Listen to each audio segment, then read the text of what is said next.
Hello, children. Hope you all are doing good and are safe, confined in your homes. In our last class, we had done Golgi apparatus and plastids.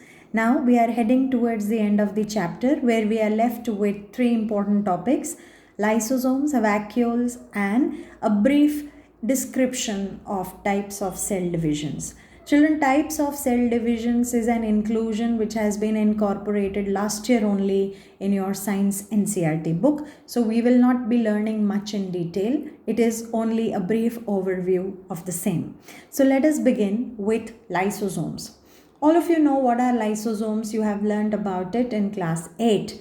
Lysosomes are membrane bound organelles which are tiny, spherical, vacuolar, which arise from the membranes of the Golgi complex. When I had taught you Golgi bodies, I told you that the membranes of the Golgi body are also involved in formation of lysosomes. So what unique role do these lysosomes play? We will be learning in the functions of the lysosomes.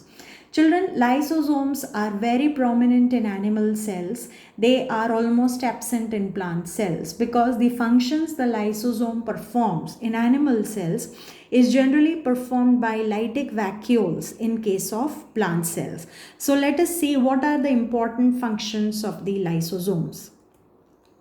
Lysosomes generally contain hydrolytic and digestive enzymes which are capable of digesting all the organic matter or food within the cell. See, digestive enzymes generally perform the function of converting the complex form of food into the simple form, right? So when a complex form is converted to the simple form, it is called digestion. So you can say that the enzymes of lysosomes, they help in intracellular digestion. Not only this, lysosomes, they remove the dead cells and the waste that accumulates by digesting them. Whenever you remove the waste from the cell, it is called cleaning of the cell. So when it helps in cleaning, it is also called the cell disposal unit. And since it removes the dead and worn out cells too, it is acting as a cellular scavenger. Because scavengers are those organisms which eat the flesh of dead animals, you know that, right? Like vultures, hyena, etc. But since this is within the cell, these lysosomes, they remove the dead cells, so they act as cellular scavengers. Lysosomes also play an important role during metamorphosis in frog. Children, all of you know frog undergoes a metamorphic cycle where from the larval stage to the tadpole to the formation of an adult frog, there are several transformations, right? So from the tadpole to the adult frog, tail, gills, etc., they are removed, and this digestion of the embryonic tissues is done by the lysosomal enzymes. Now, the last thing about lysosomes, which all of you know, that is, whenever there is disturbance in cellular metabolism, that is, when the cell functioning is hampered or disturbed, then the lysosomal enzymes, they burst open and they destroy their own cell. When the own cell is killed, it is called a suicide. So it is only during cellular metabolism disturbance that the lysosome acts as a suicidal bag. So these are the important functions of lysosomes. Coming over to the next one, that is vacuoles.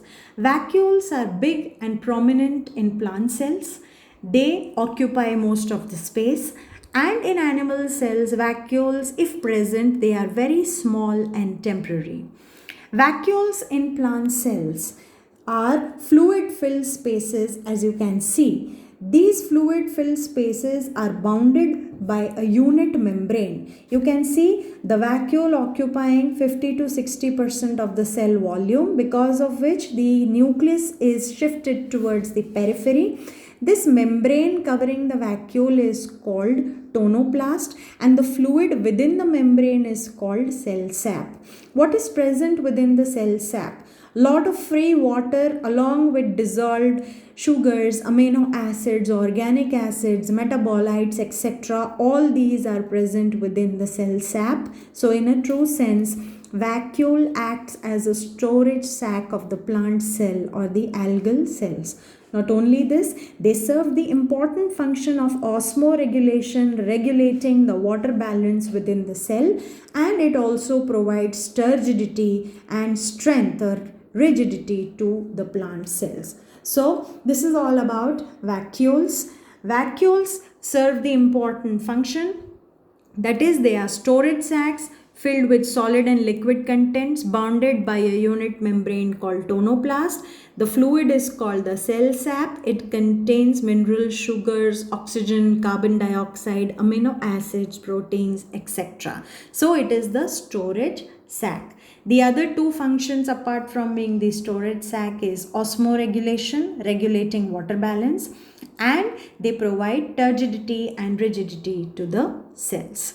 Okay, now coming to the last topic, that is cell division. Children, for that you have to understand a few important concepts which I want to show you diagrammatically. What is cell division? Obviously, as the name suggests, the cell will divide to produce more number of cells. Try to recall the third important point of the cell theory proposed by Schleiden and Schwann. What did they say? They said that all new cells come from pre-existing cells. How do they come from pre-existing cells? When the pre-existing cell divides, it produces new cells, right? This leads to increase in the number of the cells within the body. So in our body there are two types of cell divisions that we will be right now learning slightly in detail. Okay, first of all you have to understand that when a cell divides to form more number of cells, the chromosomes present in the nucleus and the cellular apparatus within the cell also divides, and then it is passed on to the new cells. Generally, the chromosomes that are present in the nucleus of the parent cell, they exist in the diploid form. What does that mean? For example, let us say this is the cell of a human being, and human being within the nucleus have total 23 pairs of chromosomes in the nucleus. Okay, that is totally 46 chromosomes are present in the cells of human beings. Why do I say 23 pairs? Because total 46 chromosomes, they generally exist in pair like this. So I have just drawn 3. In a single cell, there are 23 pairs of chromosomes. Now when this cell will divide to produce more number of cells, the chromosomes will also be transferred to the new cells. If the type of cell division is there in which the newly produced cells have exactly the same number of chromosomes like the parent cell, that is, complete 23 pairs of chromosomes are also transferred to the newly produced cell, then this kind of a cell division is called mitosis.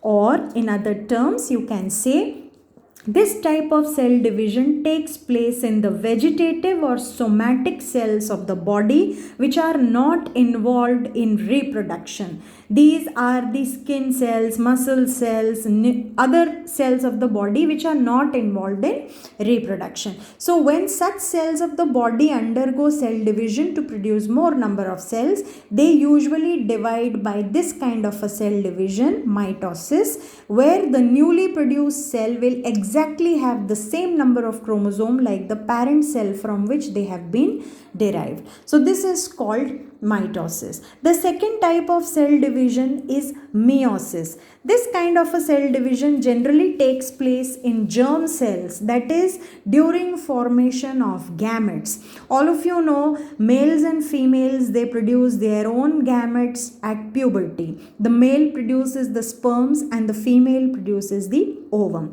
So when there is formation of gametes, what type of cell division will take place?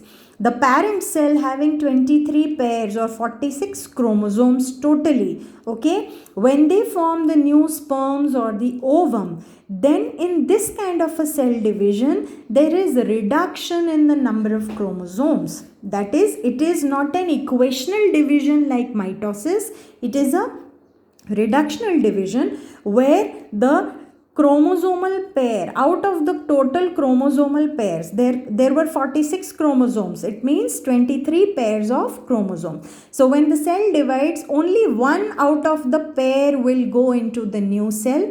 So the new cell will have only 23 chromosomes rather than 46 chromosomes. That is why all the gametes, be it the sperm or the ovum, they have only half the number of chromosomes than the parent cell.